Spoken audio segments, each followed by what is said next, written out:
I knew exactly what I needed to do to get clients. I just refused to do it. I was studying business, marketing, all of it, while watching others blow up their business.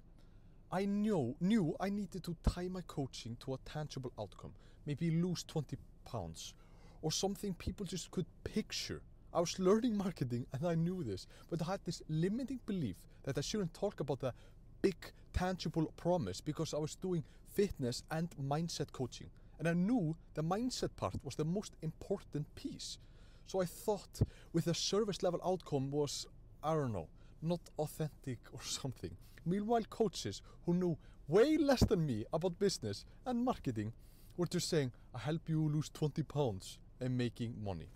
Because people don't buy transformation, they buy the outcome they can see. And I was hiding behind that complexity because I thought I was above the simple promise. And that's the limiting belief that kept me stuck in my coaching business.